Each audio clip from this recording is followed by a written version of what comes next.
A ver, vamos a poner las cosas en su lugar.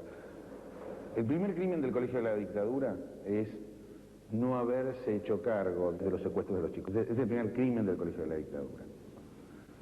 Y el segundo, a una distancia importante de eso, está la idea absurda de que la disciplina era el origen de todo.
Yo entro al colegio en el 71, de riguroso uniforme, pelo corto, una disciplina que a mí me parecía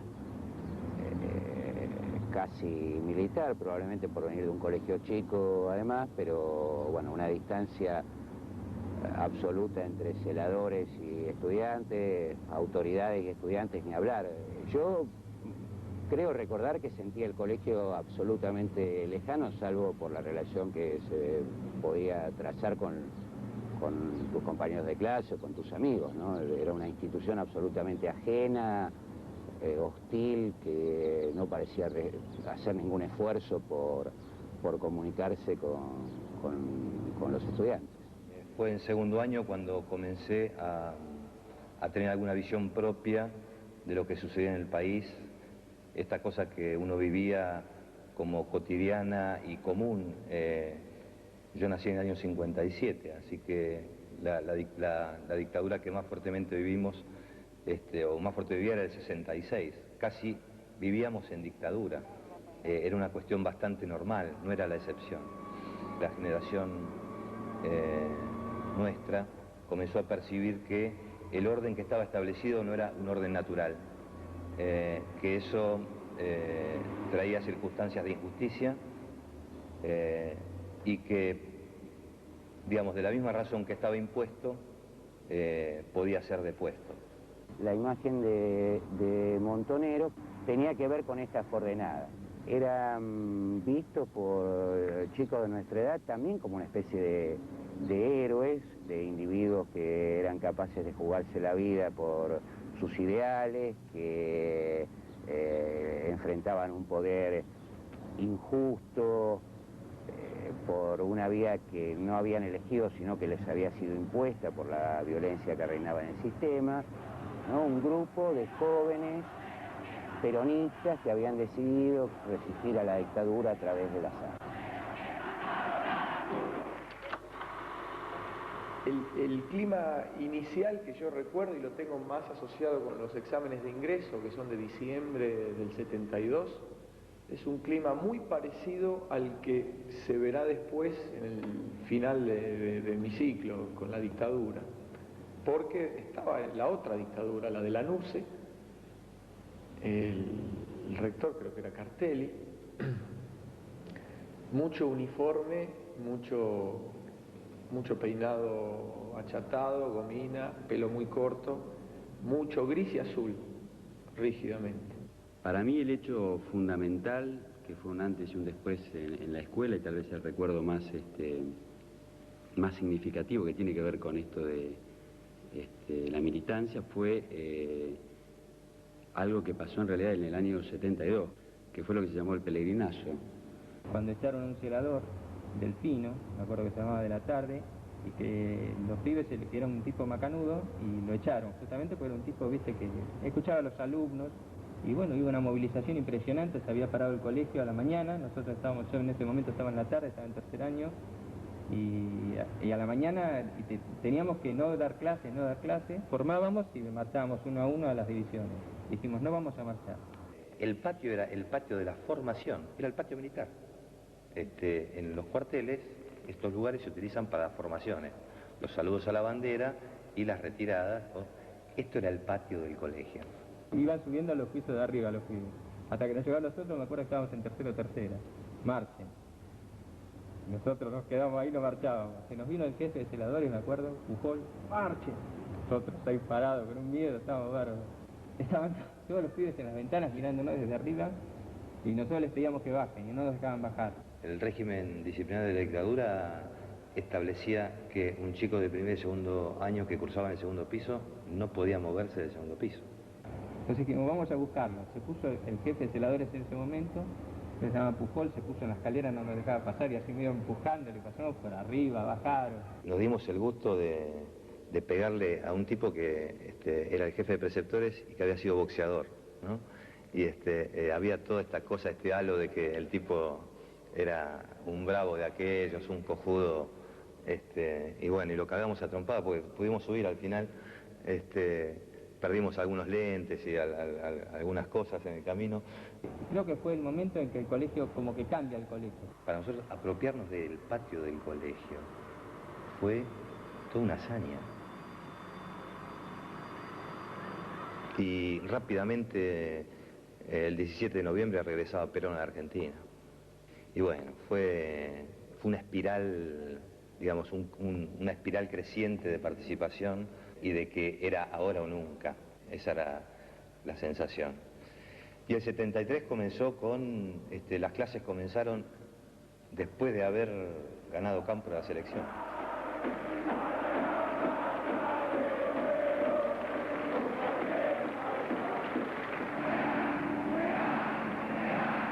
Y se produce toda una mudanza de autoridades, cambia el régimen, vuelve la democracia y la universidad es el lugar donde creo que explota de manera más febril toda esta vivencia de militancia, de búsqueda de libertad, de protesta, de jolgorio, y bueno, y la universidad arrastra al Pellegrini, al Nacional Buenos Aires, y los chicos que estaban en cuarto, en quinto, es una ola que empieza a involucrarnos a todos nosotros, que con 13 y 14 años primero no entendíamos, nos llevó casi medio año hacer pie y entender de qué se trataba todo esto. Como un clima de más libertad, cambios en el uniforme, el recuerdo de los alumnos más grandes de quinto y sexto que ya podían caminar, se podía caminar libremente por el colegio, como un clima muy festivo. Los pelos crecieron, las minifaldas se acortaron, hubo un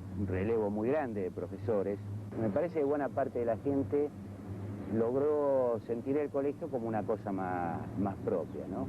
Empiezan los bailes del colegio, así, los cumpleaños, ¿sí? Muy tímidamente, teníamos 12, 13 años, todo como se empiezan a vincular los chicos de esa edad, todo muy tímido, las chicas por un lado, los varones por el otro, empieza a haber marchas y aparecen los carteles de política y de las agrupaciones estudiantiles y muchas asambleas.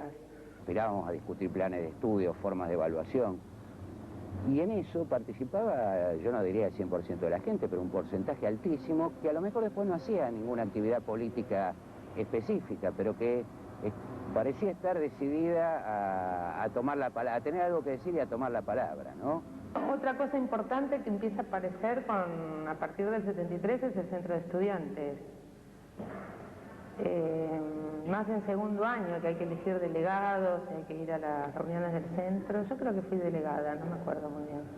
El cuerpo de delegados, tenemos reunión con los vicerrectores y en general, digamos, todas las iniciativas, digamos, de la vida cotidiana que planteamos eran consensuadas con ellos. Si teníamos que hacer una asamblea, si queríamos discutir algo, si queríamos solidarizarnos con algo, si cuestionábamos a algunos profesores por alguna cuestión, teníamos con quién, rápidamente con quién hablar y tener la interlocución ahí. Hasta ese momento, digamos, el tema pasaba más por vincularse con determinada gente, ¿no? Por la cosa más social.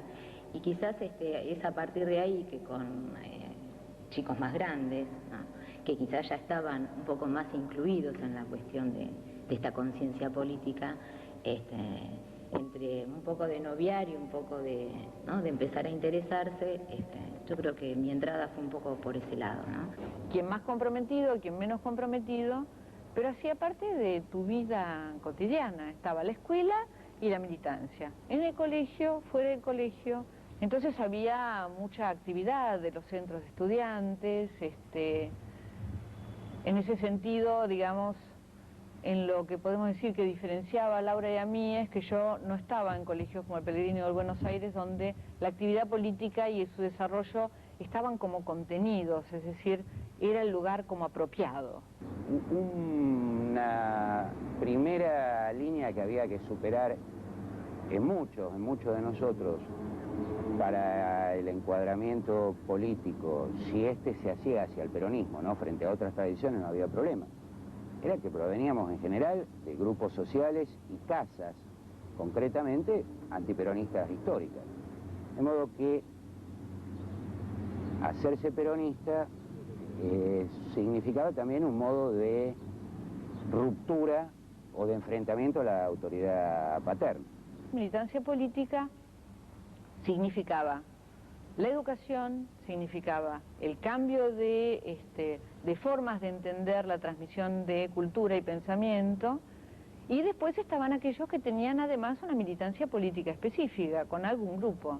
Había centenares de grupos, éramos muchísimos, que hacíamos de todo tipo de cosas, desde la actividad en barrios, la actividad en villas, la actividad con los otros colegios secundarios, pero digo, éramos parte de un gran grupo, no éramos algunos, no éramos unos pocos, éramos muchos. Nosotros teníamos el pleno convencimiento que íbamos a cambiar el mundo. Estamos absolutamente convencidos que en la Argentina se venía la revolución y que no podíamos ser derrotados porque, digamos, la voluntad y la convicción que teníamos, sin duda, nos iba a hacer victoriosos. Así como la imagen del Mayo francés funcionaba en nuestras cabezas como el paradigma al que debían acercarse nuestras propias movilizaciones, la imagen del Che debía funcionar como el filtro a través del cual veíamos la actividad de Montoneros, ¿no? Nosotros no estábamos de acuerdo con la guerrilla porque nos parecía un error metodológico y del que se salía mal, digamos, que era llamar a la represión, digamos, y que era inconducente en todo caso. De todas maneras, en el colegio y en todos lados nos sentíamos compañeros, ¿no? O sea, del mismo lado, o sea, todos estábamos en ese momento por una sociedad mejor. Y vivimos con respeto a la gente que creía en todo eso, siempre con mucho respeto. Por su dirección nada y respeto por los pibes, y aparte que eran la verdad que los chicos del colegio, que fueron a la UES, también había de la Juventud de Barista, de Soler, todo, realmente eran buena gente, buenas personas, ¿viste? Eran tipos, y que era lo que más sufríamos nosotros, porque vos veías que gente buenísima era ganada para esa política. El cambio creo que pasaba por todo, digamos, adentro del colegio, por dar vuelta a todo lo que hasta ese momento se venía sosteniendo, esa cosa disciplinada, esa no participación, pero creo que muy sostenida con el afuera, ¿no? Digamos, era esa interrelación permanente entre lo que pasaba afuera, como una especie de ensayo, cosa experimental, ¿no? El colegio funcionaba en ese punto como una especie de experiencia de laboratorio de lo que estaba ocurriendo afuera. Los lugares de reunión de aquel Buenos Aires, yo pienso que los límites del colegio eran más amplios o sea, que se prolongaba este colegio por la avenida Callao, se podía prolongar a Corrientes, al San Martín, al bar de la esquina. Uno se llevaba el colegio un poco encima y pateando por Corrientes y yendo por las galerías debajo del obelisco, era el tema de la política, del colegio, de las materias, era toda una sola cosa y éramos el Pellegrini, y éramos con orgullo el Pellegrini, ¿no? Un lugar de reunión fuerte era la casa de Rubén, en Flores. Nosotros comenzamos un poco nuestra actividad política a través de mi mamá, que era de la JP, pero con pensamientos muy pacifistas. Y mi mamá, cuando empieza, digamos, a acercarse a la JP, también abre las puertas de nuestra casa para muchos exiliados uruguayos y de Brasil. Es decir, que mi casa se convirtió un poco en un centro que albergaba a gente muy diversa. Y en cierta forma nos abrió mucho la cabeza y también nos sensibilizó con otras realidades. Y creo que eso a Rubén le penetró mucho. En la casa de Rubén escuchábamos música, jugábamos a las cartas, tocamos la guitarra. Y bueno, la política entraba y salía en el medio de todo eso, ¿no? Los dos, y Rubén particularmente, sufrió mucho la muerte de mi mamá. Él tenía una relación muy fuerte con ella y creo que se identificaba en muchas cosas con los ideales que ella tenía. Como que toma un poco la posta de su mamá y bueno, crece mucho dentro de la agrupación. Entonces los mejores amigos de Rubén eran Mauricio y Juan Carlos, y ahí yo me conecto con ellos y nos volvemos así amigotes. Militábamos juntos, estudiábamos juntos, estábamos en el mismo año, teníamos la misma edad, nos gustaban las mismas cosas y bueno, ahí ya no nos separamos más. Juan Carlos, mártire, el Tano del grupo, era apasionado de las películas de taekwondo y de karate. Nos obligaba a ir a ver ahí a la Valle todas las de Bruce Lee y toda esa saga que había toda la semana, un montón. Practicaba en la terraza con unos palos y unas cadenas, unos ejercicios y una especie de formas, ¿no?, de ataque y defensa, y se lo tomaba en serio. Pero era un pibe muy divertido, chispeante, y a él le gustaba ir a bailar, y era muy fachero, digamos, le gustaba vestirse bien, sabía muchos trucos de magia, y era buenísimo, buenísimo. El ruso era cabrón, tenía muy mal genio, fanático de River y de Spinetta, malhumorado, era muy malhumorado y muy inteligente, un tipo que le gustaba muchísimo leer. La Mauricio lo conocí a través era el compañero de la división de Rubén, así que nos conocimos en la división, en una salida social. Y fue paulatino, creo. Ahora no recuerdo bien cómo fue, pero nuestro acercamiento fue paulatino. Que nos pasábamos bastantes horas escuchando a los Who. Y también caminábamos mucho. Y le gustaba mucho el helado de frutilla, que también me encantaba.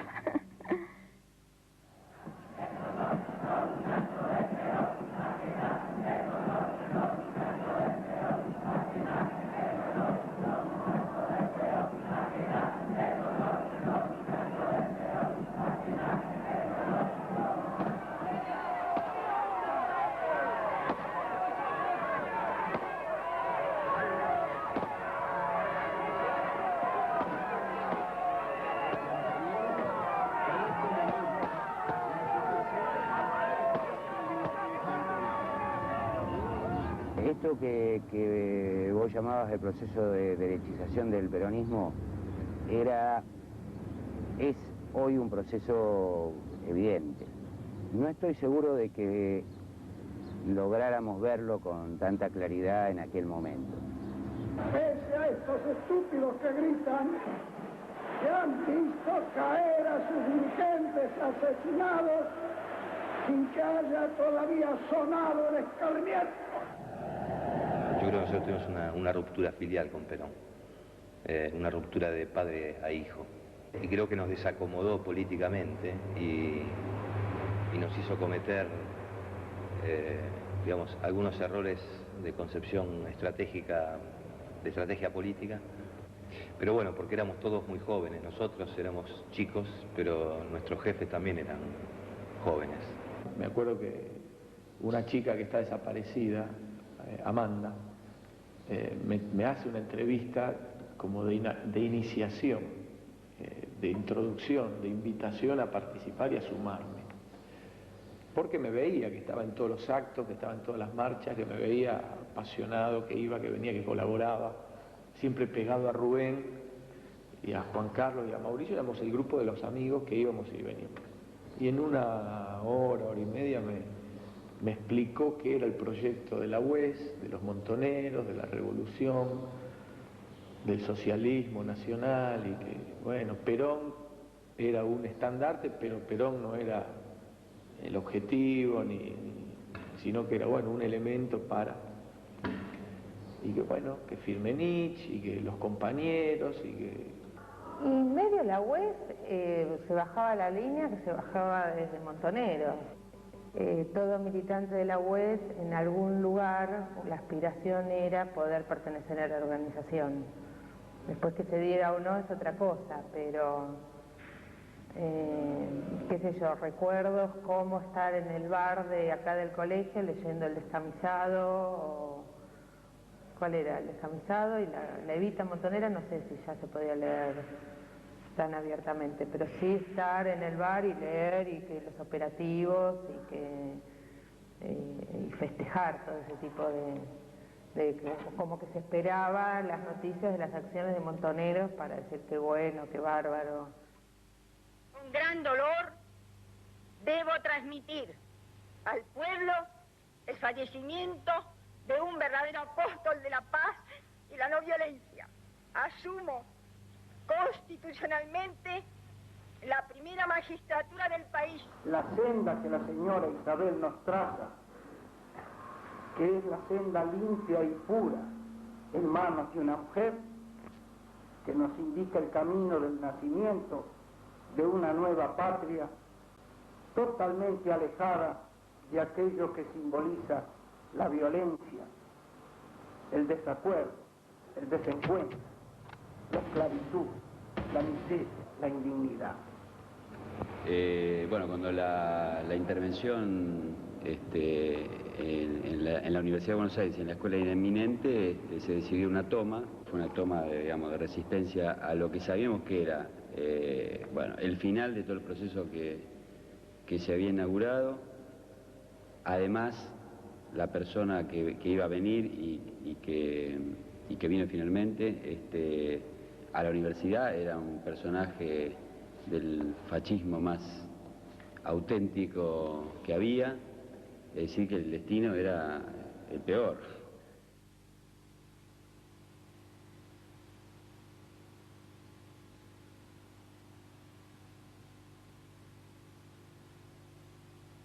Después, con el tema ya de la autoclandestinidad, ya empieza a haber una relación más directa entre las agrupaciones territoriales y la organización. Y las actividades que se hacían desde la UES eran de resistencia, digamos, marchas, asambleas. Pintadas,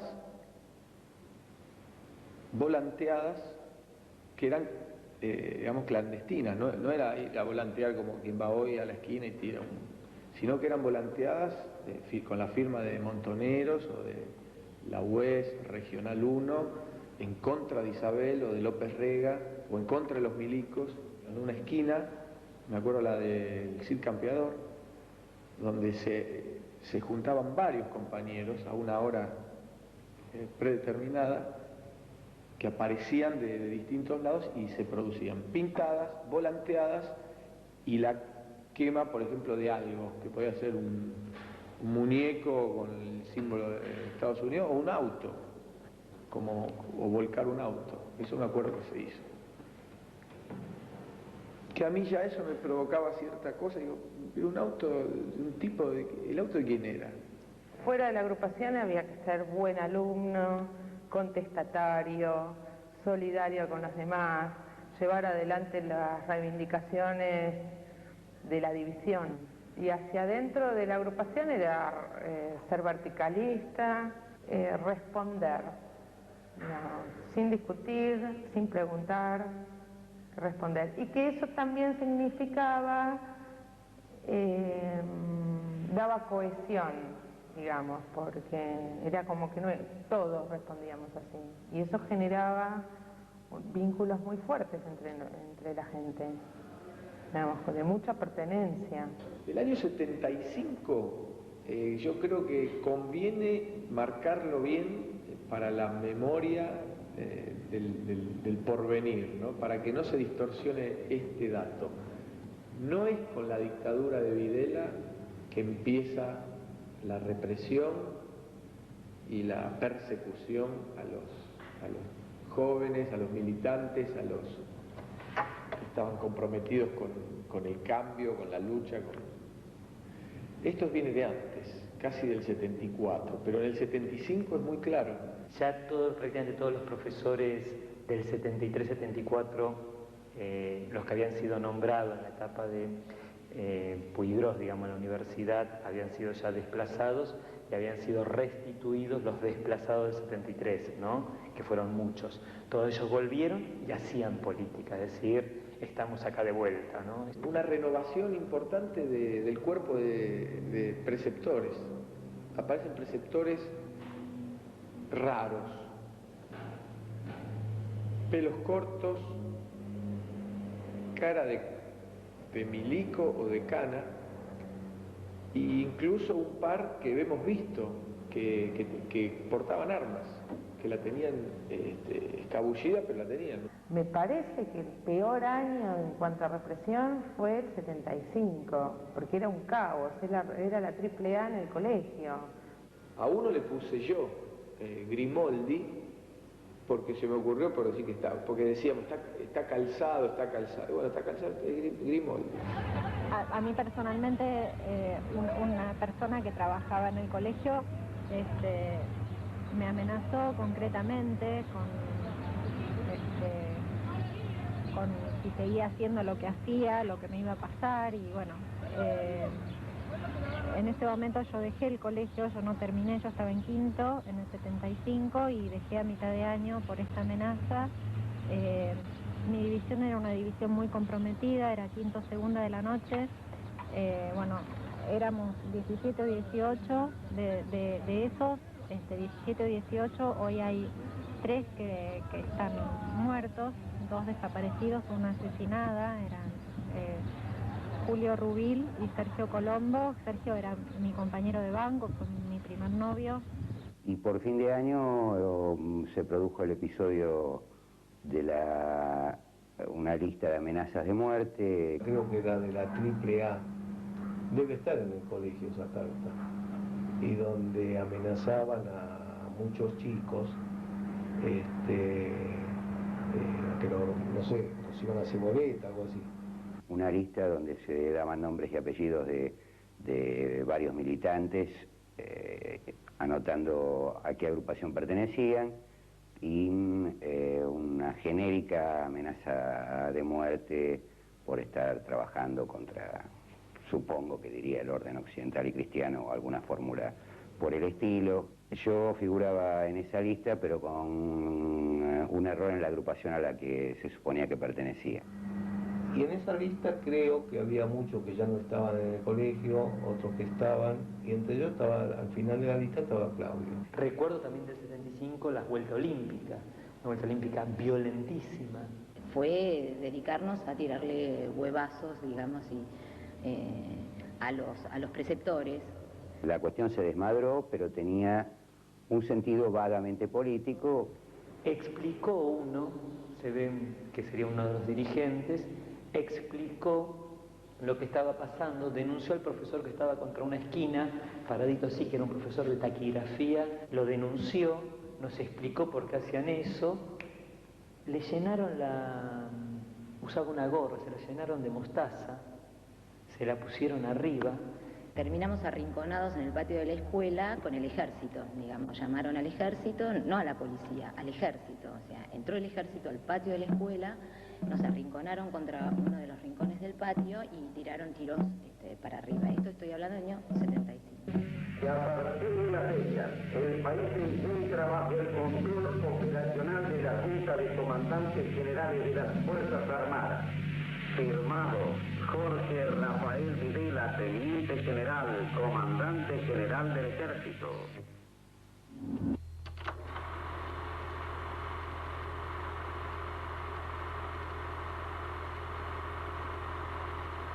Todo docente sabía, y todo ciudadano argentino sabía, que habíamos vuelto a un gobierno militar. Nadie es inocente, nadie es ignorante. Y cuando gobierna un general, todos sabemos cómo gobiernan los generales. Es posible que no supieran que este general llegaba con, digamos, un programa mucho más duro que los otros gobiernos militares. Eso es posible. Pero todo el mundo sabía que no regía la Constitución. Había sido reemplazada en parte por un estatuto militar. Y todo el mundo sabía que las condiciones en el colegio y en el país habían cambiado. ¿Cómo se vivía esto? Había un consenso generalizado de aprobación. Todos sabemos en nuestras relaciones interpersonales que el sí no necesariamente surge de una expresión clara, definida y oral. Hay sí tácitos. El golpe de Estado viene a disciplinar una sociedad, disciplinar en todas las esferas donde había hecho crisis el sistema de dominación, la escuela, los clubes, la sociedad de fomento, la fábrica, y había que redisciplinar para educar a la nueva generación de otra manera. Ese disciplinamiento tenía como primer momento justamente el tema de no se puede hacer nada, aparentemente, pero al mismo tiempo eso implicaba decir se pueden hacer determinadas cosas. ¿Qué quiero decir? El poder nunca actúa de una sola manera, no es simplemente represivo, es represivo y productivo en forma simultánea. La represión en los estudiantes pasaba por cero rebeldía frente a los límites que nosotros te impusimos, pero tenés todo el derecho de vivir como John Travolta, que era lo que se comienza a producir como nuevo, ¿no? Un nuevo perfil de joven, un nuevo perfil de preocupaciones, un nuevo perfil de vestimenta, todo lo que comienza a aparecer en la vida cotidiana, todo este asunto de chetos, pardos, etcétera, que emerge también durante la dictadura militar. A mí me lavaron bien la cabeza antes de entrar, ¿eh? El marino ese me tenía podrido. ¿Qué le decía? ¿Eh? ¿Qué le decía? Pero escuche, pero usted, ¿cómo entiende que tiene que tratar al alumnado? Pues yo lo trato así. Bueno, pero usted es muy ejecutivo. No soy ejecutivo, soy disciplinado. Yo le decía, yo soy de tal manera, de tal parecer, de tal conductas. Pero usted es un energúmeno. ¿Cómo voy a ser energúmeno? Yo soy muy bueno con todos los alumnos. Bueno, tanto, finalmente me nombró. La dirección de nuestras instituciones no son direcciones escalafonarias en la carrera docente, sino son cargos políticos. Por lo tanto, acá hubo una dirección política dentro de la institución que actuó, disciplinó. A ver, vamos a poner las cosas en su lugar. El primer crimen del colegio de la dictadura es no haberse hecho cargo desde la actitud de los docentes, de los no docentes y de las autoridades en primer término, de los secuestros de los chicos de cosas. Es el primer crimen del colegio de la dictadura.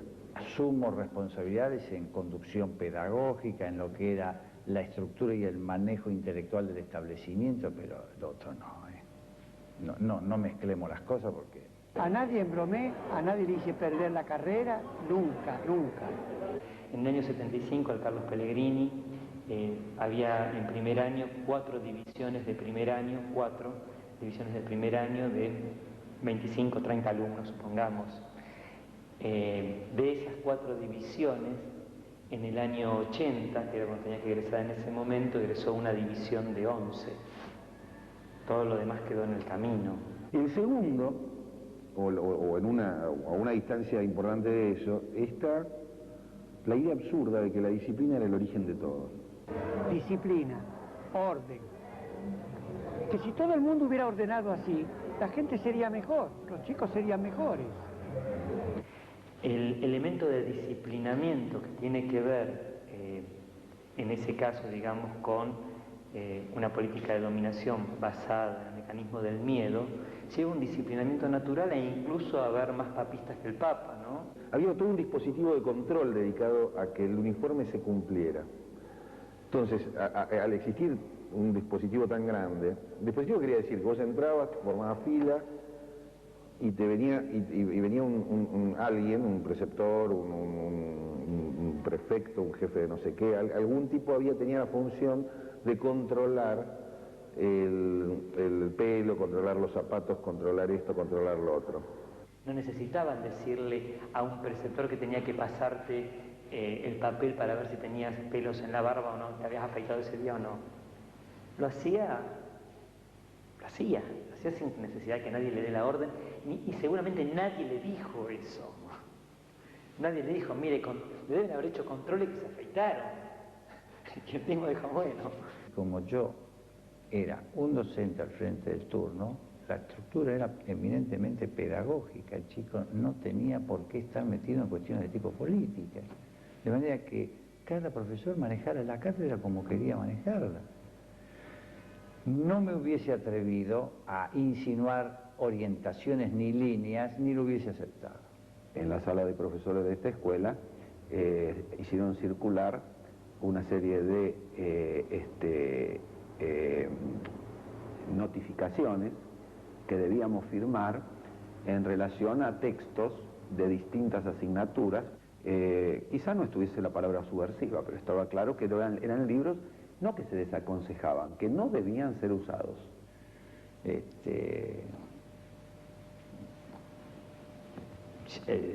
Había decaído de alguna manera el nivel académico porque había otras cosas que estaban antes que el nivel académico. De manera que la prioridad fue levantar nuevamente el nivel académico. Uno se atiene a lo que dice el programa. Por supuesto que uno puede incluir determinada bibliografía, pero si uno cercena, recorta aquella que sabe que puede ser problemática y se atiene a la autorizada, no va a tener nunca ningún problema. Así que en esa época la mayor parte de los docentes, pienso, en los cuales yo también me incluyo, tratamos de acentuar los aspectos rutinarios, aquellos aspectos por los cuales uno dictaba la clase y evitaba inconvenientes. La contabilidad era el pilar fundamental de la nación, digamos, y después el resto de las cosas. La contabilidad era una cosa rica, porque la contabilidad había cambiado y el colegio no se habían enterado. La sensación que uno tiene después del colegio es, y esto era la contabilidad. Yo me acuerdo que eran horas y horas y horas de contabilidad de una empresa que no existía, vendiendo máquinas agrícolas y registrando a mano, era una cosa escribas de... Eso era un colegio medio pavote en algunas cosas. Yo tengo que era medio pavo, es decir, que había un contenido académico pobre, ¿entendés? Lo más divertido que te podía pasar era destripar un sapo en el laboratorio, eso era lo único que le podía dar, eran como los efectos especiales de una mala película, digamos.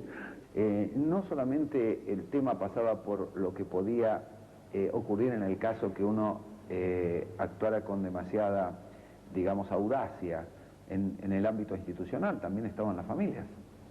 O sea, cada chico es un reproductor de lo que se dice en la clase en el hogar. En el 76 trato de despegarme porque yo vi que como estaban siendo las cosas ahí, que yo iba a tener yo mismo personalmente muchos problemas. Entonces paso a procesamiento de datos, que era una materia optativa a la noche, y finalmente logro renunciar e irme. Con el correr del tiempo advierto que esa decisión fue sana, porque viendo los legajos de aquella época me doy cuenta que me hubieran aplicado inexorablemente, con o sin razón, en este caso sin razón, algún título de subversión o algo así, hubiera tenido que irme del país, como le pasó a algunos profesores de aquel tiempo. En otras escuelas se hacían cursos impuestos por circulares provenientes del Ministerio de Educación, estoy hablando de escuelas nacionales, en donde se explicaba el funcionar subversivo, de qué manera se actuaba en el campo educativo, y se les proponía a los profesores estar muy atentos con las preguntas de los alumnos, si alguno de los alumnos a través de sus preguntas podía dar a entender que estaba incidiendo sobre el pensamiento de los demás desde una perspectiva nefasta, y vamos a utilizar la palabra de la época, disociante. Charlas acompañadas de cuadros que provenían, ¿no es cierto?, con la reunión de todo el personal docente, en jornadas especiales que se realizaban.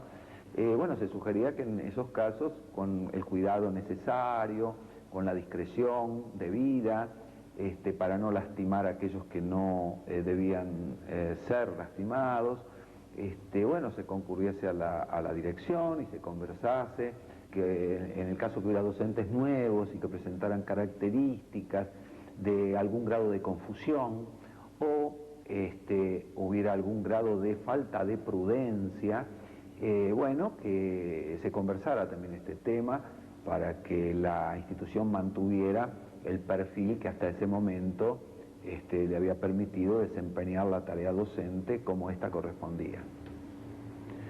Como se darán cuenta, me expreso con el cuidado con el cual en aquella época también se expresaban. Sí asistí personalmente, que vino en una oportunidad un señor a preguntar sobre un alumno, que se identificó como un señor que pertenecía a alguna fuerza determinada. Entonces la respuesta fue muy simple: ese alumno no está en el colegio, no es alumno nuestro en este momento, de manera que usted está buscando a alguien que acá no está. Y punto, nunca más. No creo que vinieran a preguntarnos a nosotros si necesitaban algo de eso.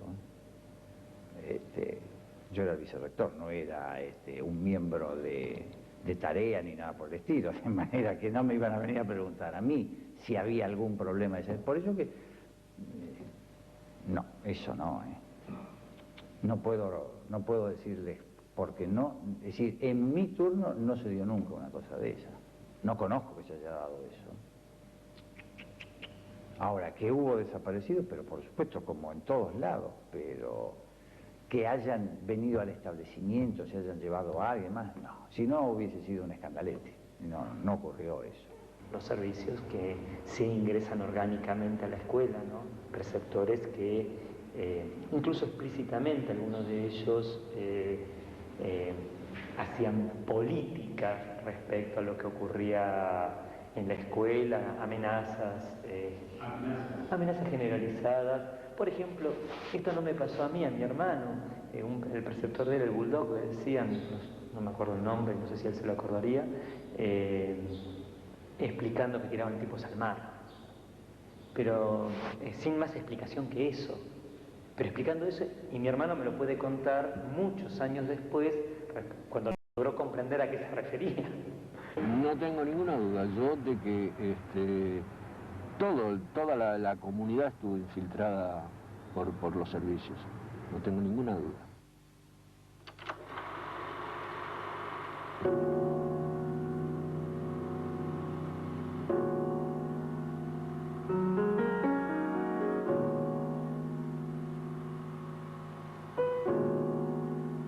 Aparte, en el 76, después del golpe, empieza a pasar algo terrible que es como una anestesia, ¿no?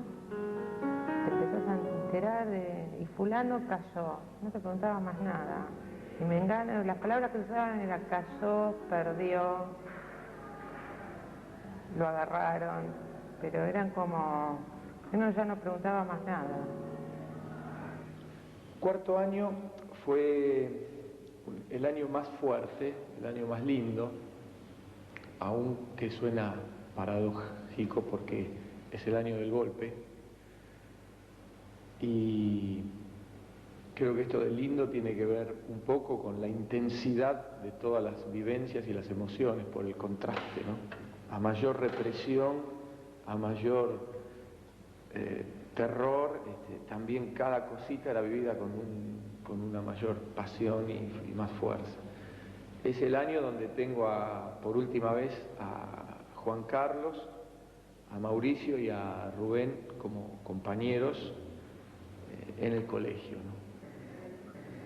Y lo que me pasa a mí con el 76, que para mí fue el año afectivamente más fuerte, porque fue Cuarto Noche, que fue como emblemática esa división, porque yo la sensación que tengo es que fue el cambio de las divisiones y que al Cuarto Noche vinimos los que trabajábamos, los que más jodíamos, digamos, como que fue una división muy linda la de Cuarto Noche.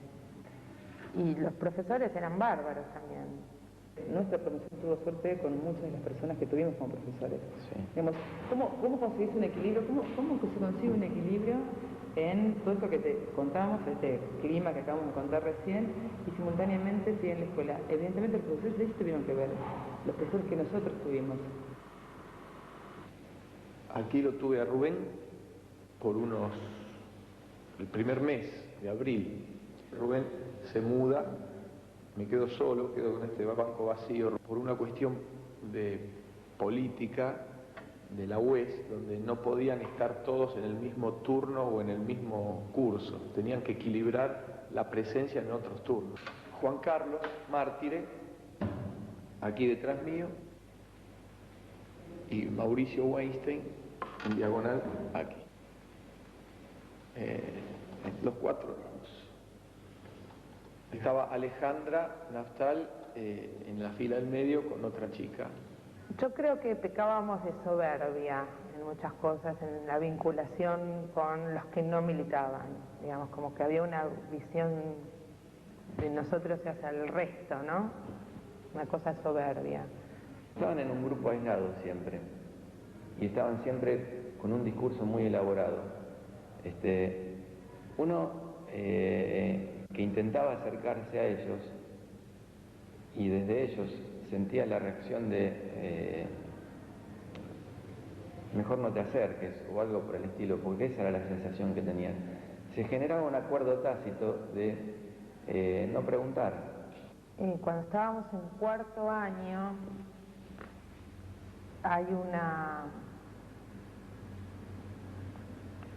no sé si orden o una propuesta que pasa en todos los colegios, digamos, para los militantes de la UES, que tenemos que, los que militamos en colegios burgueses, tenemos que irnos a militar a colegios de barrio, digamos, para tener más inserción.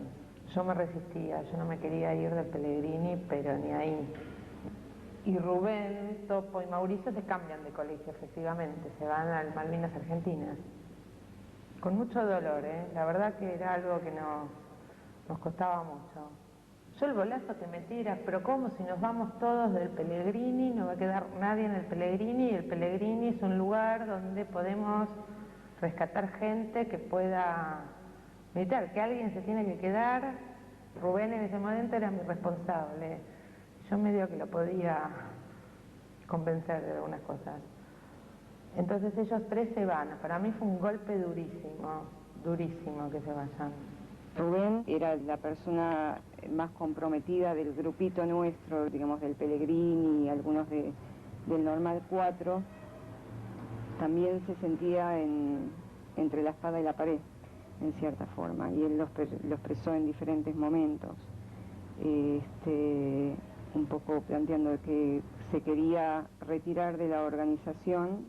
Digamos, él ya tenía le habían asignado el cargo de oficial. Hay como un proceso de de empezar a tapar agujeros.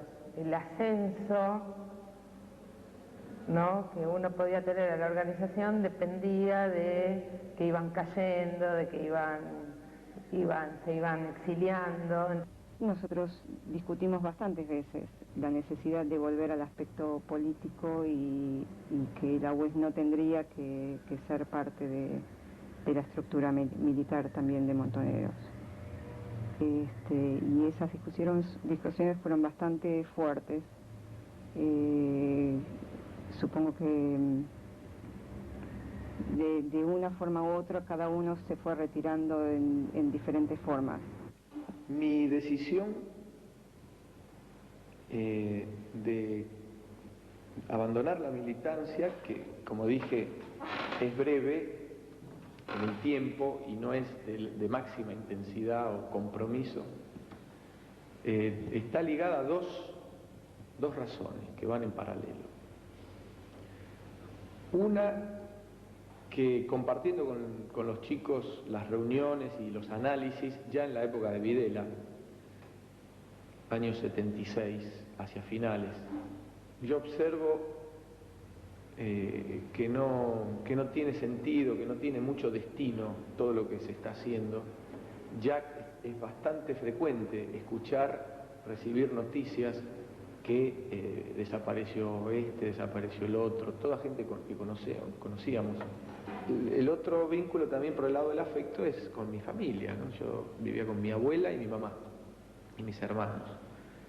Y la sola posibilidad de que por la causa y por seguridad personal y de toda la organización, si te damos la orden de que te tenés que ir de tu casa y del colegio y del trabajo, eso a mí no me cerraba. ¿A cambio de qué? Sí, de la revolución. Bueno, está bien, pero ¿qué revolución? Si no se ve nada. Se ve que gobierna Videla, se ve que la sociedad no. Y yo me las rebuscaba. Por ejemplo, si yo tenía que ir a pintar, me acuerdo una vez que teníamos que venir a pintar en la puerta acá del colegio. Y teníamos que venir, habíamos ya planificado todo, venir a pintar a las 3 de la mañana. Yo pintaba con Rubén, de Campana estaba el Ruso, en otra esquina estaba el Topo con Débora. Y bueno, jugamos al póker, bueno, se hace la hora, vamos. Yo miro mi cartera y digo, ay, me olvidé el aerosol, ¿no? Entonces, yo creo que todos respiramos, qué bueno que me olvidé el aerosol, porque creo que no volvíamos de esa pintada. En enero del 77 yo dejo de militar. Y yo le dije que había tenido problemas con mis viejos y que ya no podía más. Le digo, y te voy a decir la verdad, Rubén, no quiero militar más, no doy más, me quiero ir. Y él me dijo, bueno, está bien, tómatela, voy a ver qué hago yo y qué digo, porque existía medio una paranoia que no era muy fácil irse. Y bueno, y él me bancó muchísimo. Creo que se encontraba en una disyuntiva, porque las exigencias también eran mucho más fuertes hacia él. Como que estaba también en una situación personal de mucha soledad, ¿no? Y una soledad que significaba haber perdido también cierta perspectiva política. La imaginación mía funciona así, al día siguiente dejar de militar es que a mí ya no me pasa más nada. Si yo no milito más, a mí no me pasa más nada. Creo que se mezclaba en cierta forma el temor a lo que podría pasar, pero también el sentido medio adolescente, digamos, de 15, 16 y 17 años, de que a uno no le pasaría nunca nada. No, yo no me sentía a salvo. Yo sentía que había hecho algo para estar algo más a salvo. Dije, bueno, en la medida que no estoy en eso, bueno, yo hago las cosas que me gustan, que era la música, el laburo, el colegio, mi familia, mi novia.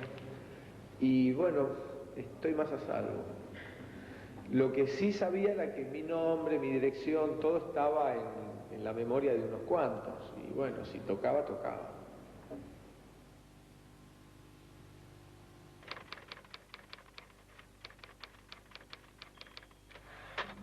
El viernes 29 de octubre del 76 a la noche, a eso de las 12 menos 10 de la noche, sentimos el timbre, nos alarmamos, era el portero de la casa que decía, señora, ábrame.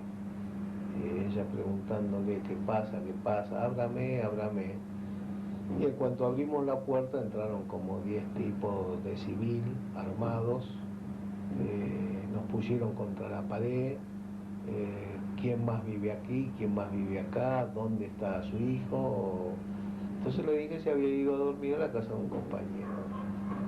Bueno, la casa de un compañero, ¿qué compañero? ¿Dónde vive? ¿Dónde está? ¿Tiene el teléfono? No. Y se ve que entonces decidieron quedarse. Eran unos cuantos tipos adentro de casa y a unos cuantos que supongo que deben haber estado, que me dijo después el portero, afuera, en varios Ford Falcon, por supuesto. Y bueno, pasamos toda una noche en vela, encerrados nosotros en una pieza, en un dormitorio, y ellos paseándose por la casa,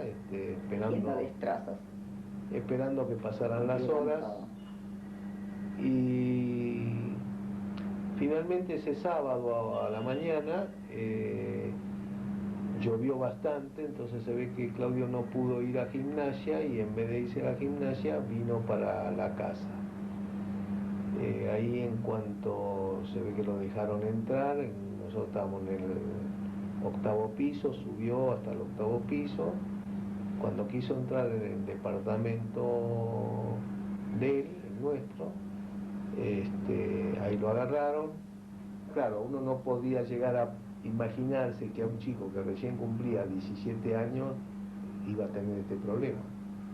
Este es un chico que recién empezaba a vivir.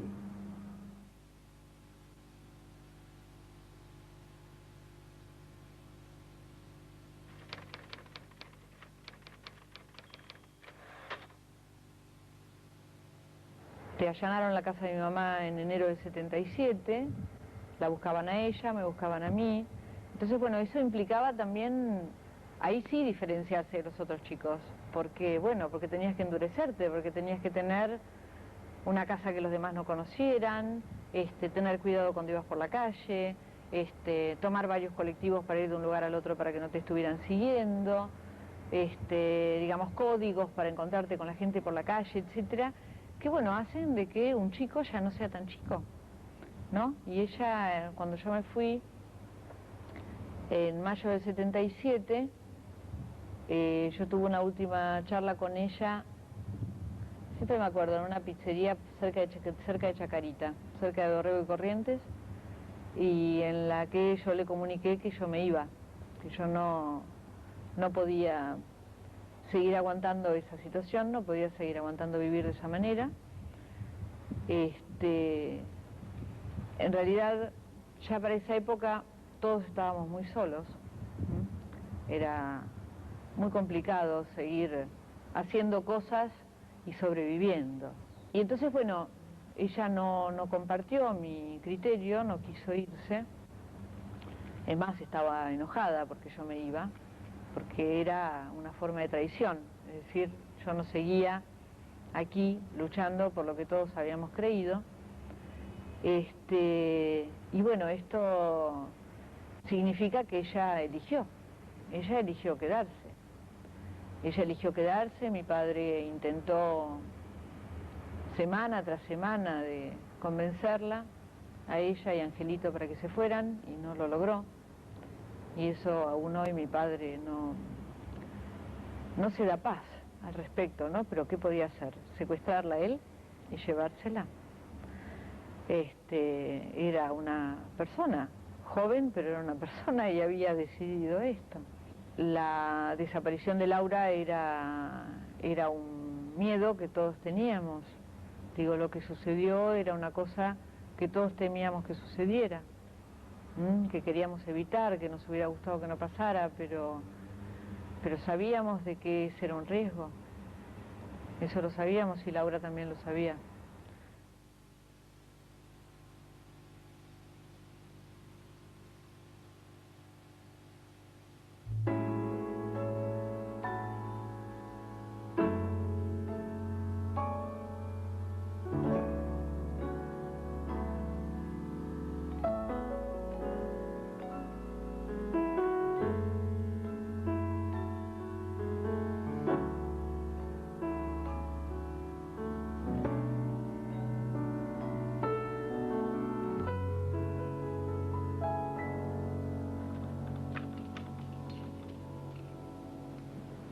yo te puedo describir a Rubén Adrián Menchuam como un idealista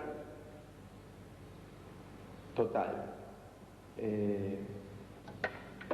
Fue mi primer amigo y fue por coincidencia. Primero coincidimos que éramos los que viajamos en el 132, él a Flores, yo a Caballito, y de esas charlas surgieron un montón de coincidencias. Nos gustaba la historia, nos gustaba la política, nos gustaba la música. Tenía una sonrisa hermosa y se reía con toda la cara, ¿no? Con los ojos, un lindo tipo. Cuando Rubén se había ido ya del Pellegrini, estaba clandestino, esa fue la única noche que él regresó a la casa. Evidentemente la casa estaba vigilada. 15 militares de las fuerzas conjuntas del ejército entraron a mi casa en Rivadavia, 6800, rompiendo la puerta de abajo y también la puerta de la entrada del departamento. Fueron directamente a la habitación donde dormíamos mi hermano Rubén y yo. Tenían las caras cubiertas con medias. Fueron cuestiones de minutos. Yo recuerdo haber mirado a Rubén, intercambiado solamente nuestras miradas y en ese momento, cuando me estaban sacando, escuché los disparos. Estuve no sé cuánto tiempo, pero pusieron al resto de la familia en el piso y bueno, un montón de pensamientos me pasaban en qué es lo que iba a pasar, qué es lo que estaba pasando con Rubén, si lo habían matado o no, si estaba herido, y de ahí, bueno, directamente nos sacaron. Nos pusieron en un automóvil, a Rubén aparentemente lo pusieron en el baúl y a mí en el asiento de atrás con 3 milicos. Fuimos a una casa que no sé dónde quedaba, no la pude identificar, donde había ruido muy fuerte. Aparentemente ahí es donde dejaron a Rubén y luego me llevaron a la comisaría 50. En la comisaría 50 estuve un mes incomunicada y luego fui blanqueada para ser llevada a la cárcel de Devoto. Cuando entregaron, según lo que cuenta mi padre, al día siguiente del 25 le entregan el cadáver de mi hermano. Estaba la cara desfigurada por los golpes y le dijeron que había sido un error de la guerra sucia. Lo de Rubén y Débora es una noticia fuertísima, porque ya me entero directamente por teléfono de que mataron a Rubén. No es que desapareció, sino que lo primero que se dice es mataron a Rubén. Clásica historia oficial que a nosotros también nos llegó como tal de un enfrentamiento, o sea que él había muerto en un enfrentamiento. Es más, en ese momento recuerdo, desde la ingenuidad más tonta, si vos querés, como Rubén en un enfrentamiento armado, como algo imposible de pensar. Cuando salía yo tomaba el colectivo 37 con 2 o 3 chicos más que iban para aquel lado, y en esa parada además lo tomaba alguno de los chicos de quinto año, de chicos y chicas de quinto año, que evidentemente también eran militantes. Ahí fue donde yo escuché por primera vez la palabra desaparecido. Y en esa salida me contaron que Rubén era uno de los desaparecidos. Y ahí me dijeron que era jefe de célula. Que era jefe de célula y que lo habían matado porque era jefe de célula.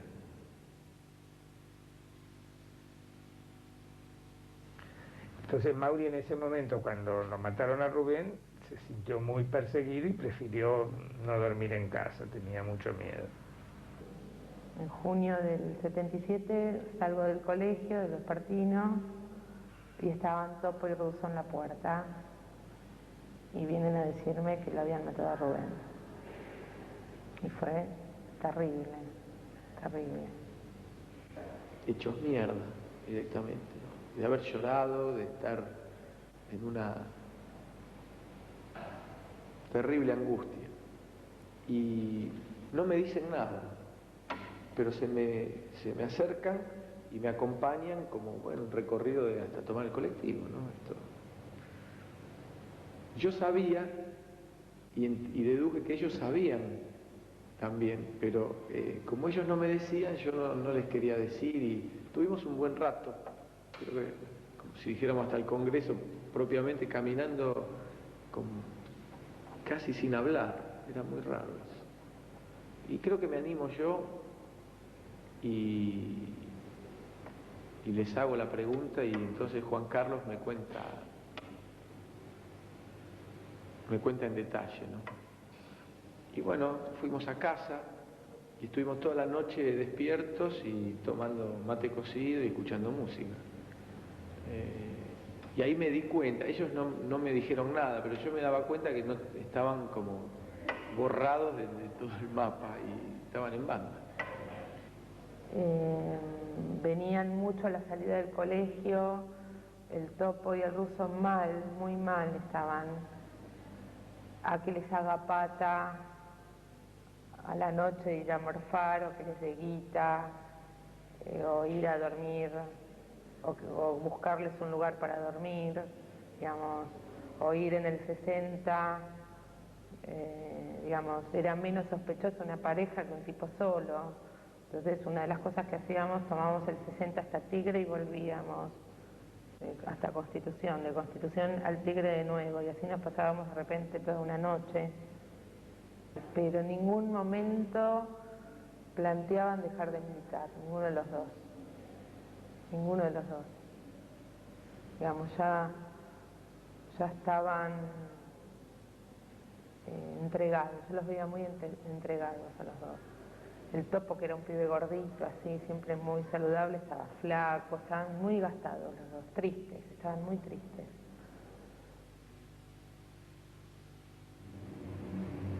Lo que me gustaba de Mauricio, muchas cosas me gustaban de Mauricio. Aparte de sus ojos que me encantaban, me gustaba que también era una persona muy pensante. Compartíamos la música, compartíamos ideales, y era muy crítico. Y creo que él fue uno de los gestores de todas las discusiones que teníamos en el grupo. Era una de las personas más críticas a todos los métodos utilizados. Y creo que eso también me llevó a quererlo, a admirarlo y a sentirme parte de algo que compartía. El padre nos pedía mucho a Marcos, que lo iba a ver una vez por semana para ver qué noticias tenía de Debbie, para transmitírselas a Mauri. Le pedía a Marcos, sáquelo, que es una pena que este chico se está jugando. Nosotros se lo decíamos, Marcos le explicaba, vengo de verlo al padre de Debbie, me pide que te saque. Y Mauri nos contestaba, es muy fácil para ustedes. Mi mejor amigo lo mataron, mi novia está presa y yo me voy a ir del país. Yo recibí varios de sus poemas en la cárcel a través de mi tía, que los sigo teniendo en mi casa, muchos de ellos, y algunos de sus dibujos. Esa foto que está allá al final de toda la lista de las fotografías, que está tomando mate en la carpa, lo vimos en las cataratas, entonces cruzamos a Brasil y ahí le dijimos, bueno, acá tenés la oportunidad, de acá te tomás un ómnibus, te iba con ella, un ómnibus, se iban, qué sé yo, a Curitiba, a San Pablo, a cualquier lugar a vivir allá. Nosotros no lo obligábamos, le explicábamos que era peligroso lo que estaba haciendo. Bueno, él no vio las cosas así. Le parecía no sé, no cumplir el pacto con los que estaban acá. La novia estaba presa y Marcos le decía... Ella va a salir y vos vas a estar preso, eso era lo que pensaba. Y Debbie te va a necesitar y vos no vas a estar. Bueno, eso fue una premonición. Muy movilizado por la desaparición de Débora, su pareja. Bueno, eso le marca todo su último tiempo, como le escribe poemas,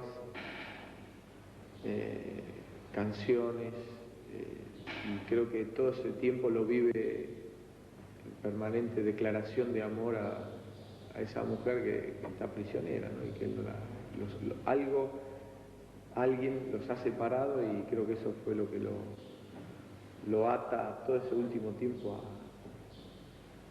a una razón de ser y de permanecer. En ese periodo Mauricio solía dormir en el consultorio mío que quedaba en la calle Viamonte y Paso. Y esa noche nosotros estábamos en una cena con un grupo de amigos en nuestra vivienda, y entró una patota de militares. Tocaron el timbre. Nosotros les abrimos normalmente, y ahí entró una persona con un revólver acá en la cabeza preguntando dónde estaba Mauricio. Y entonces pusieron a todos contra la pared, y en ese entonces estaba durmiendo la nena segunda nuestra, que también la sacaron de la cama y la pusieron todos juntos, y me llevaron a mí con una pistola en la cabeza hacia un auto para que los llevara hasta el consultorio. Y Marcos le decía continuamente: Mauri, no me hagas elegir. Está Dina en casa y Dina no tiene ningún compromiso. Voy a tener que elegir. Papá, elegí. Tuvo que elegir.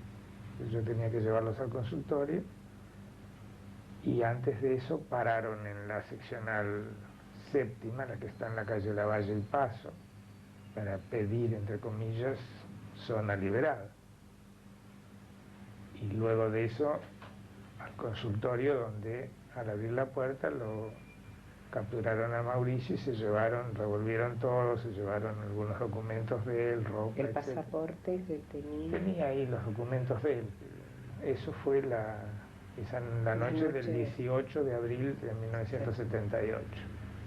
Tengo un recuerdo de marzo del 78. Estoy en Humberto Primo y la 9 de julio, esperando cruzar, y desde un colectivo 100 que va hacia Constitución me grita Gustavo, y me doy vuelta y era Juan Carlos, que estaba con saco y corbata, como empilchado para laburar, y me hace así. Fue la última vez que lo vi.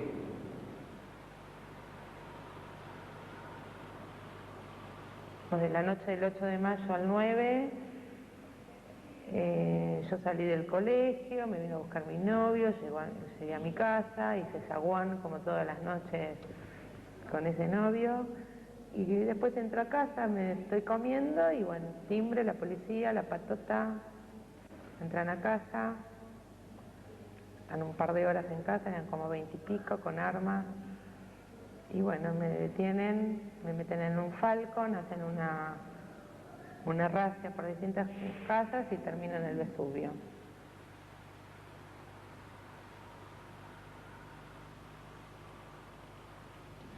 Yo pensé que en algún momento me iba a tocar a mí. Dije, porque soy el único que falta.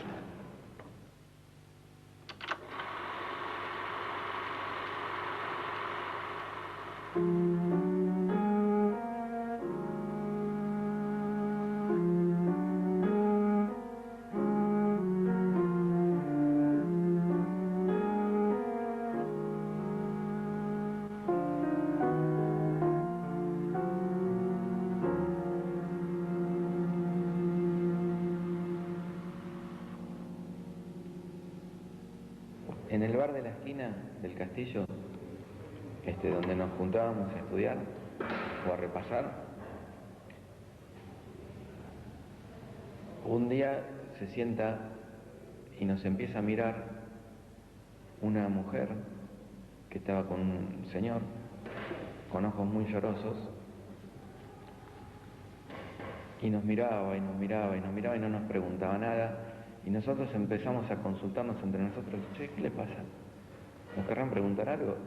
Teníamos por un lado el miedo a acercarte a alguien que te miraba porque vivíamos perseguidos, y por otro lado la compasión de alguien que vos lo ves llorando. Era la mamá de Alejandra, que venía a preguntarnos si sabíamos algo de ella. A nosotros, en el colegio, nos habían dicho que Alejandra tenía hepatitis, que faltaba porque tenía hepatitis.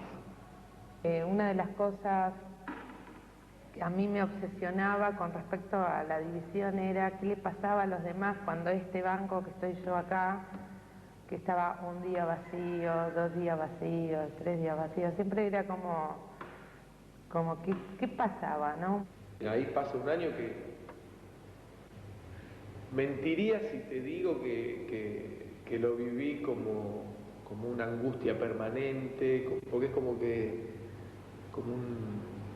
una mancha blanca o negra, no sé.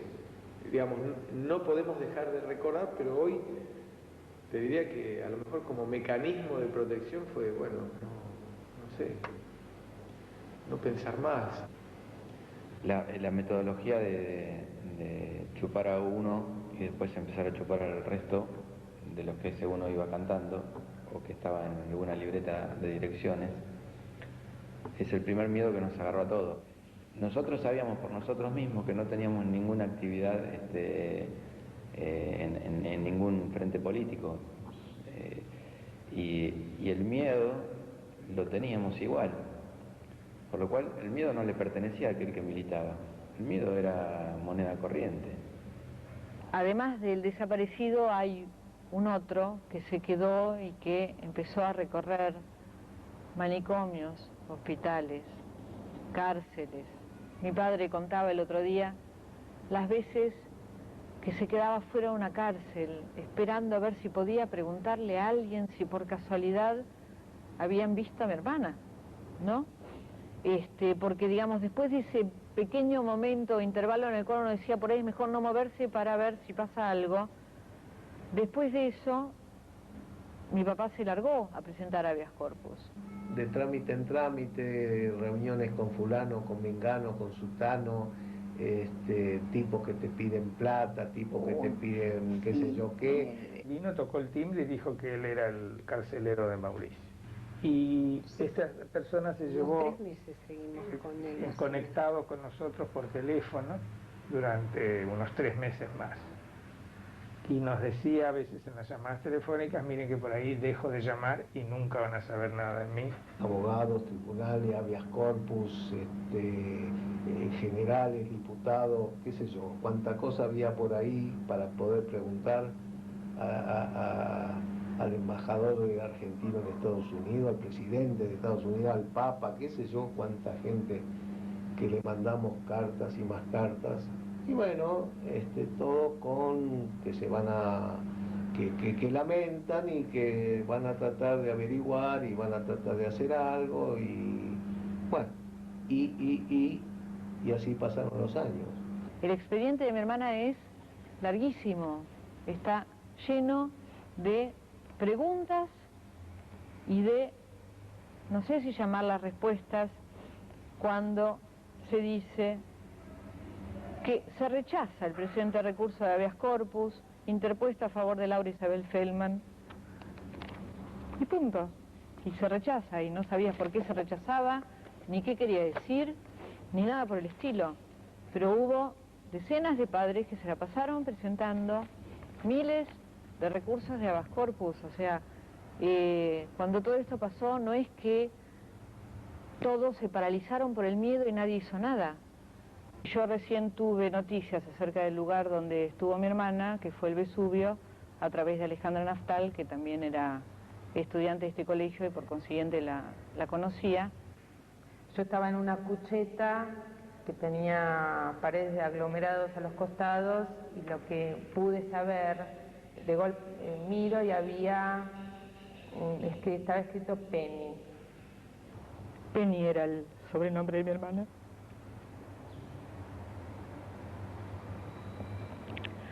Y bueno,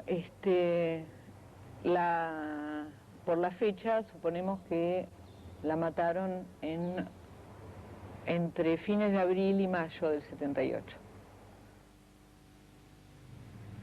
La única información después fue en enero del 79, cuando vino a visitarnos Leonardo Núñez, que él contó que en septiembre del 78 él fue blanqueado a la unidad 9 de La Plata, y que pensaba que Mauricio había sido blanqueado a otro lugar porque en ese momento iban después distribuyendo a todos. En realidad ese fue el momento en el cual lo mataron a Mauricio.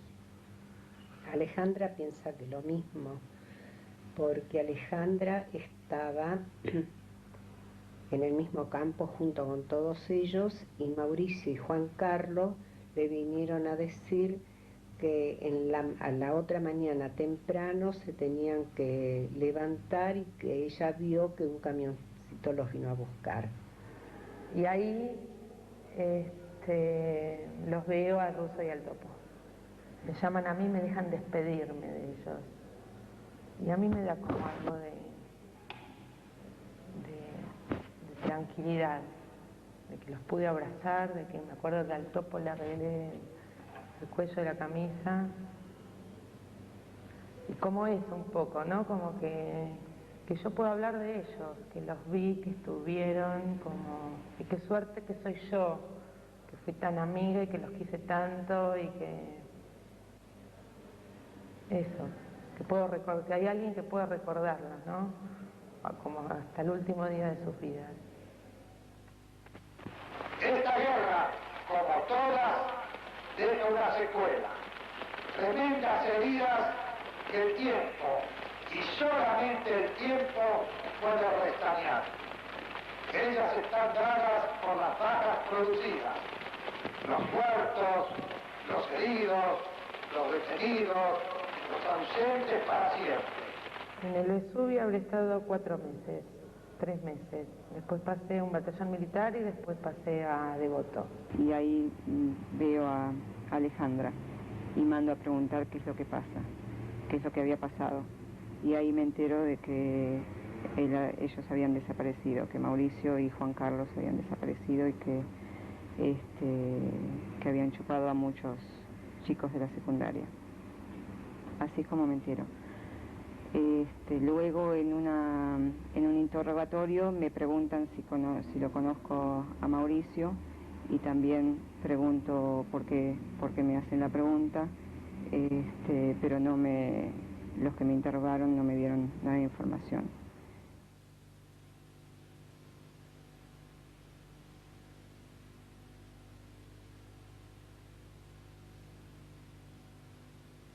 Fue muy impactante cuando Alejandra volvía. El mensaje que corría era: va a venir Alejandra, pero no está en condiciones de contestar nada, no le pregunten nada. O sea, no sabemos bien de dónde venía, pero tampoco íbamos a poder averiguar de dónde venía.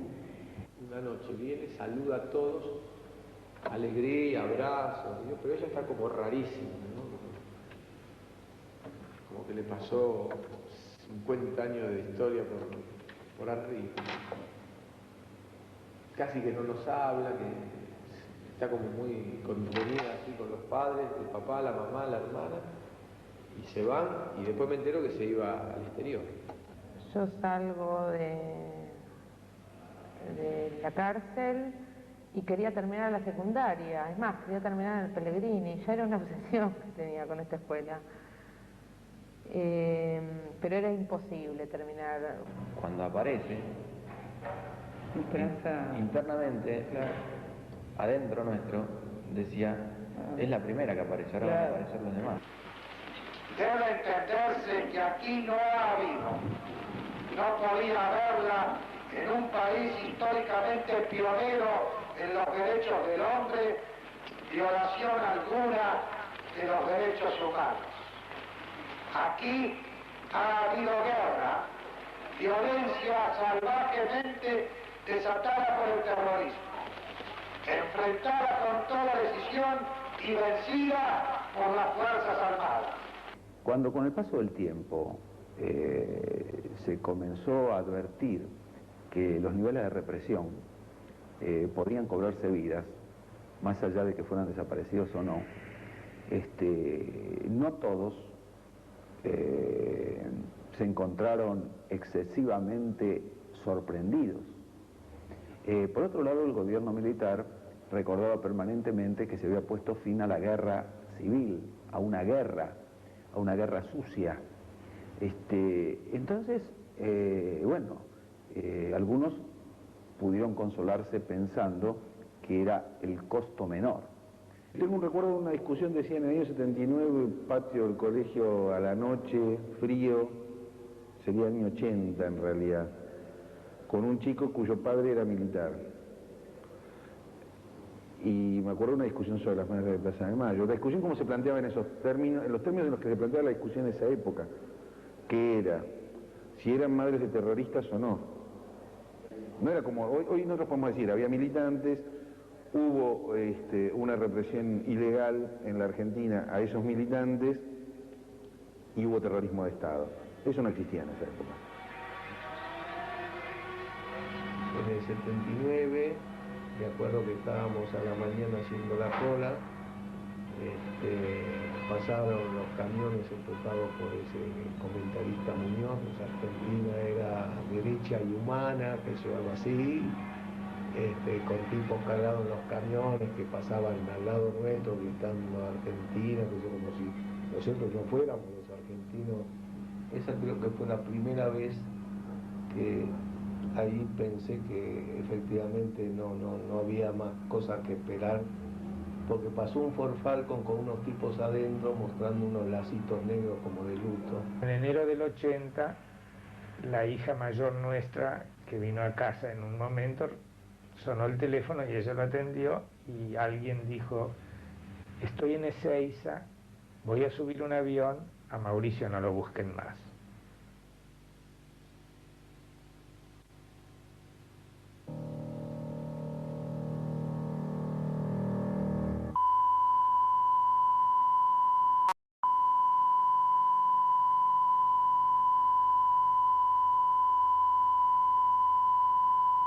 En el año 79, yo estaba en primer año, una chica que estaba en segundo año, que tenía que ver con el proceso de una revista que se llamaba Simiente, que existía en ese momento, que era una revista oficial del colegio, que se editaba bajo control, digamos, supervisión y censura del Departamento de Letras o de Lengua del colegio. Y yo me acuerdo que se le hace una entrevista a un músico argentino que había vuelto de España y donde él contaba que él estaba prohibido, eso estaba tachado. Y eso fue la primera experiencia visual de la censura. Pero eso derivó en una reunión que se hizo para pedir la abolición de la censura en la revista Simiente. Están prohibidas las peticiones colectivas. Y esa fue la respuesta. Es decir, no se podía peticionar colectivamente nada. Paradójicamente eso fue el puntapié inicial para Bola. Creo que Bola sale inmediatamente después de Malvinas. Y la revista tuvo una repercusión muy grande. Paralelamente venía la reorganización del Centro de Estudiantes. Éramos los mismos, los que hacíamos Bola, los que estaban en el Centro de Estudiantes. Venía... Y había un clima de efervescencia en el país que también te iba acompañando. Que tiene que faltar y no saber dónde los tenemos. La juventud que estudió, a saber dónde está y nunca más supe nada. 2 años va a ser. Que todavía no sé dónde está mi hijo. Se han muerto nuestros hijos, que nos digan, pero que no nos dejen en esta incertidumbre. Yo tengo 2 hijas desaparecidas. Yo me acuerdo que me enteré mucho en las rondas de los jueves en Plaza de Mayo. 82, 81,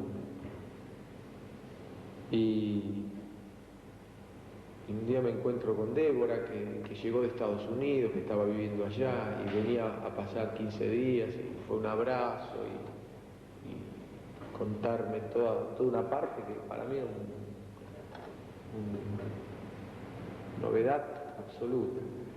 Eso a su vez yo lo transmitía al grupo. A algunos no les interesaba, otros sí, porque también pasó que fueron creciendo y los que no tenían mucha participación militante sí tenían hoy una conciencia política y un despertar de, bueno, qué mierda estuvimos haciendo que nos pasó esto. Uno no era consciente de cuando vos sufrís o sufrías digamos, este disciplinamiento excesivo, digamos, esta cosa medio cuartelera que había en el colegio, no eras consciente de que eso era normal, digamos, porque la sociedad funcionaba así en esa época. Porque en la época de la dictadura, no es que había un cartel que decía, usted está en la época de la dictadura, recuérdelo desde que se levanta hasta que se va. No era... En la época de la dictadura veías la tele, escuchabas música, te ibas de vacaciones con tus viejos, te metías de novio con una chica, te emborrachabas por primera vez. Todo eso también ocurría en la época de la dictadura. La época de la dictadura no era una cosa que impregnaba permanentemente todo abiertamente, de un modo abierto, digamos. Cuando eso se empieza a agotar, cuando empieza la retirada después de Malvinas, empezás a notar que todo eso era un disparate, que muchas de la manera de vivir, de la vida cotidiana que tenías, era un delirio. Cuando voto por primera vez y sucesivas veces, nos parecía esto de votar después de la dictadura como un hecho revolucionario en sí mismo. Y me hice este planteo, cuando tuve que votar, no votaba solo por mí, me fantaseaba como que tenía una especie de discusión o de análisis junto con ellos, imaginario, ¿no? Esto, ¿cómo pensaría Rubén? ¿Qué opinaría Juan Carlos? ¿Qué diría Mauricio? Y claro, el 83-84 fueron los años, yo creo que fueron los años más felices de mi vida. Cuando entró Alfonsín, 15 años me fui, pero de chiripa. Yo sabía que las cosas iban a cambiar, porque lo que yo había hecho era un orden especial que posiblemente podía ser un poco fuerte para los chicos, pero no era fuerte, porque yo no molestaba a nadie. 10 días después de haber asumido yo, me anuncian que estaban queriéndome ver gente de la policía.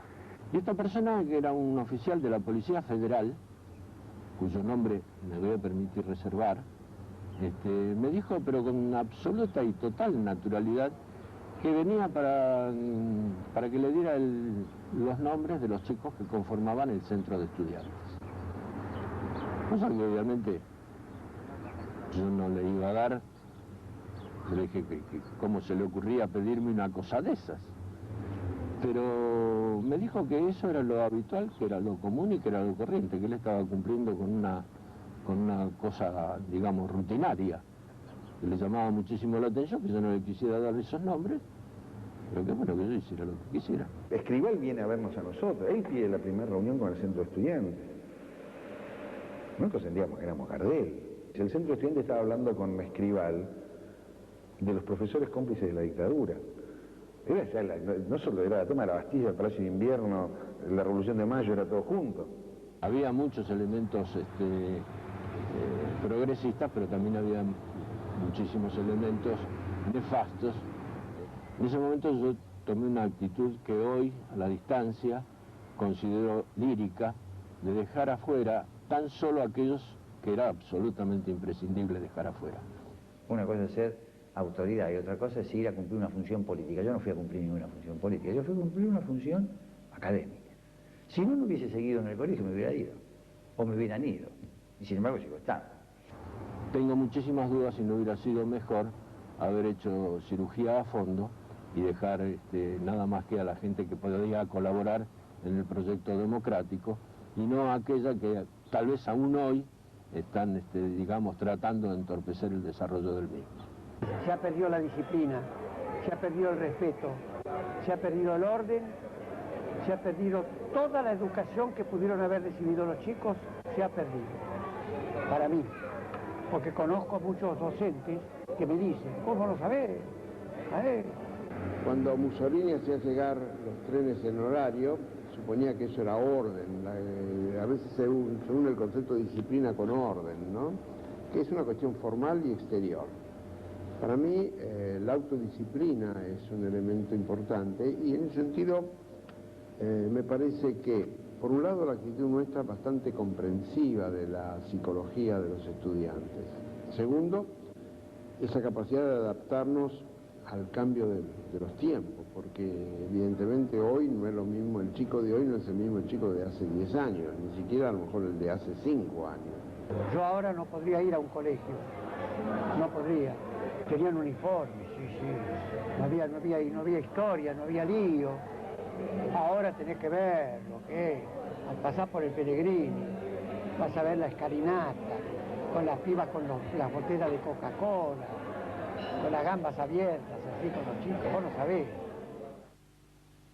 Condenando al teniente general Jorge Rafael Videla a la pena de reclusión perpetua, inhabilitación absoluta perpetua, accesoria legal, artículo 12 del Código Penal. A raíz del 85, de haberse hecho la CONADEP y el juicio a las juntas, como el caso de Mauri fue presentado entre los menores de edad que habían sido desaparecidos, entonces tuvimos que nosotros testimoniar en el juicio de las juntas. El tema de derechos humanos se instala hasta hoy como uno de los núcleos de la discusión política argentina. Probablemente ese mismo proceso terminara haciendo que la defensa de los derechos humanos perdieran sus costados más críticos hacia el orden político y social. Pero ese es un dilema que es muy difícil evitar, ¿no?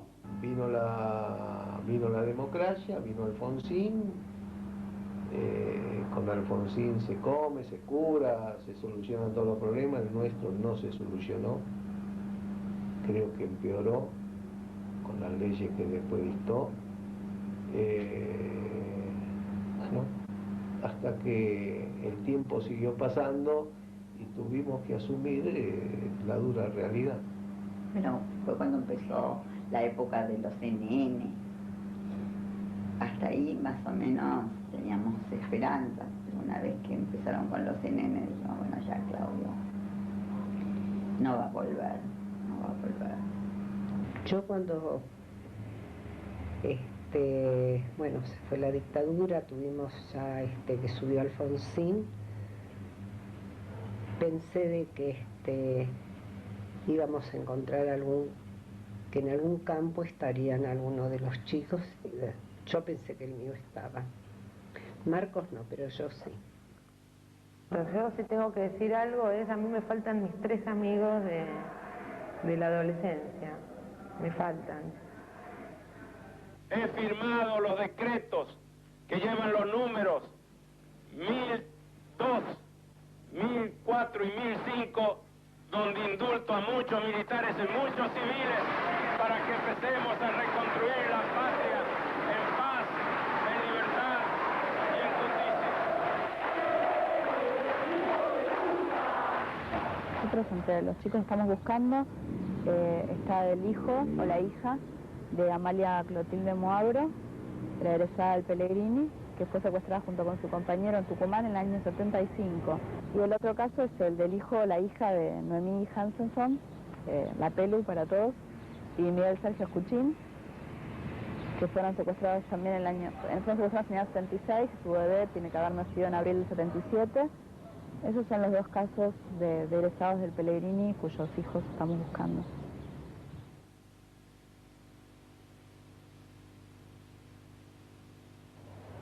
Yo tengo la suerte, dentro de esta catástrofe que nos ha tocado vivir a todos, de que mi hermana estuvo en este colegio. Y entonces en este colegio hay una placa, hay una historia, hay gente que está interesada en saber qué pasó. Y en cambio, para tantos otros, no tienen ni esto.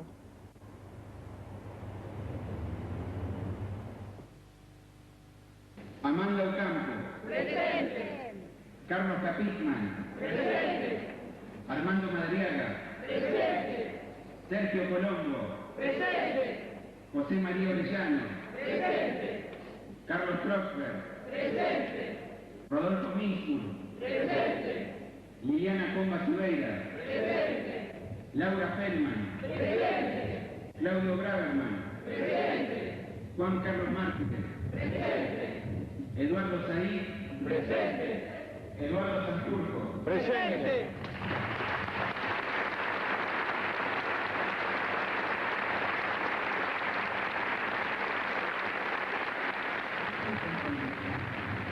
Nuestros compañeros desaparecidos,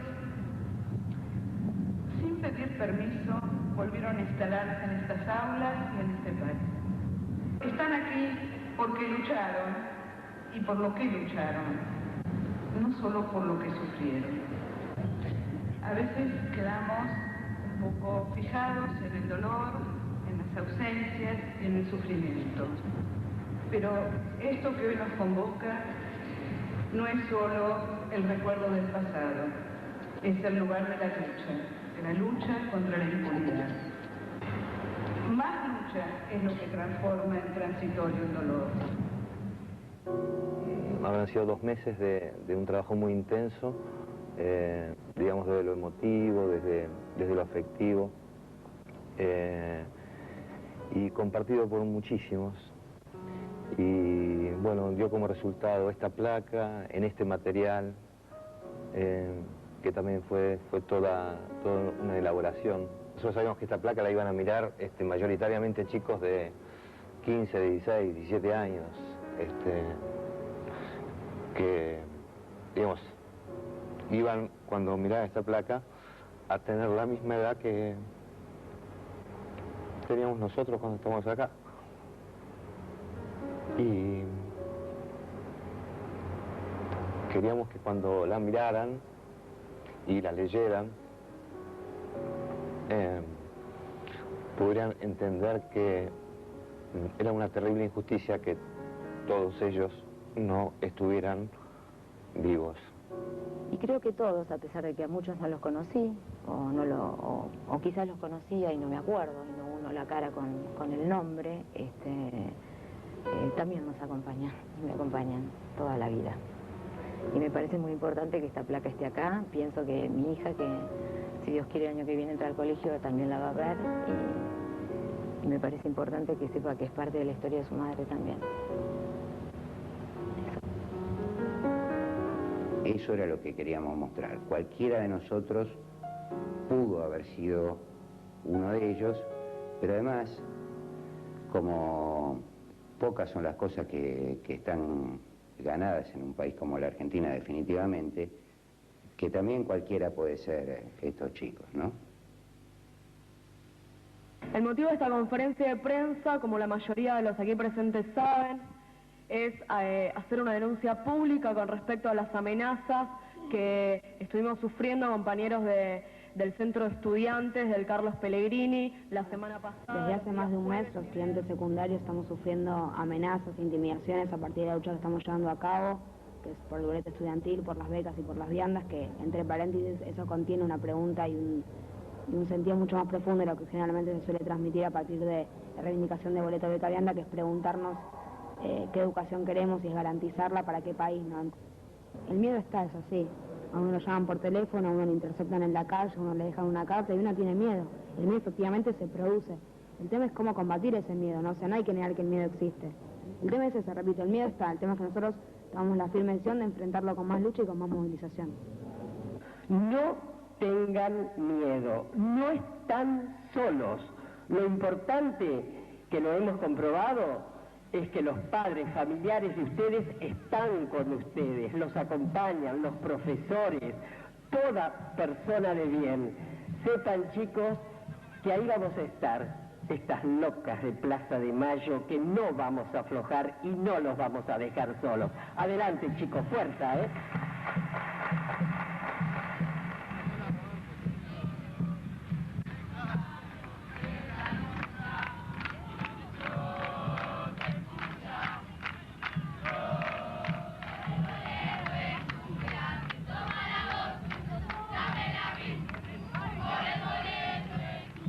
Siempre le preguntamos a nuestros padres y a nuestros profesores qué pasó en los 70, esa época tan distinta de la nuestra y las que les cuesta tanto hablarnos.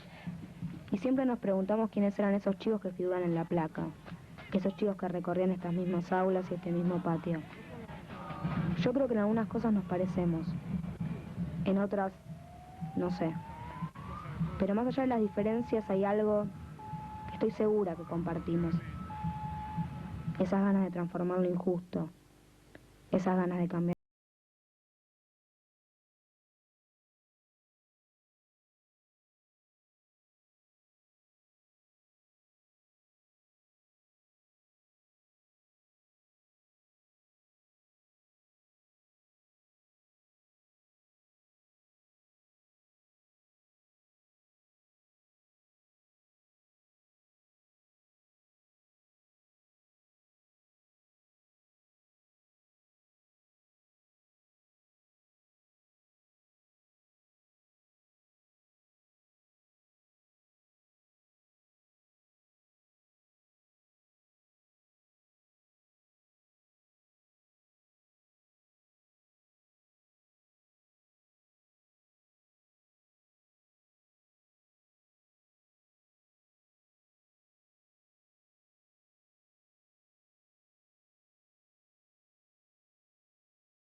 Después de la cena o del acto del Pellegrini o de donde estemos, inevitablemente desembocamos en una revisión histórica y algunos siempre agrega algo al rompecabezas. Como que vamos armando un rompecabezas, con interés de saber toda la verdad y de compartir, bueno, el dolor de lo que fue esa pérdida. Está en plena reelaboración. Sí, exactamente, está en reelaboración, porque nunca terminan de estar todas las piezas acomodadas.